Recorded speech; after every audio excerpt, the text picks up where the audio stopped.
வெளியில் பேய் மழை பெஞ்சிக்கிட்டு இருந்தது. ஆனாலும் அக்கா மீன் எடுத்துகிட்டு வந்துக்கிட்டு தான் இருக்காங்க. இன்றைக்கி மீனை வாங்கி எப்படியாவது குழம்பு வச்சு சுட சுட வறுத்து சாப்பிட்றணும்.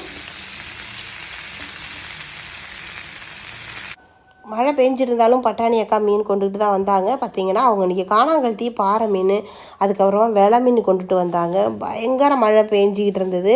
அவனா மீனும் பிடிச்சி தான் கொண்டு வந்திருக்காங்க போல். பார்த்திங்கன்னா அவங்கக்கிட்ட பண்ணா பாறை வெலை மீன் 1 2 தான் இருந்தது. பார்த்திங்கன்னா நிறைய காணாங்கழுத்தி மீன் வச்சுருந்தாங்க. மழை சீசனில் மீன் கிடைக்கிறதே அரிது இல்லையா, அதனால் கிட்டத்தட்ட ஒரு 200 ரூபாய்க்கு மீன் வாங்கி சுட சுட குழம்பு வச்சு சாப்பிட்லான்னு பார்க்குறேன். அதுக்குள்ளே ஆடு மாடுகளுக்கெல்லாம் இற போடணும். போட்டுட்டு மீனை ஆஞ்சி குழம்பு வச்சு சாப்பிட்லான் இருந்தேன். ஆனால் அதுக்குள்ளே தம்பி ரொம்ப பசிக்குதுன்னா, அதனால் கொஞ்சமாக மீன் மசாலாலாம் என்ன பார்த்திங்கன்னா கொஞ்சம் இஞ்சி பூண்டு வெங்காயம் தேங்காய் சோம்பு சீரகம் இதெல்லாம் ஒன்றா அரைச்சி பறக்க அவனுக்கு மட்டும் ஒரு 3 மீனில்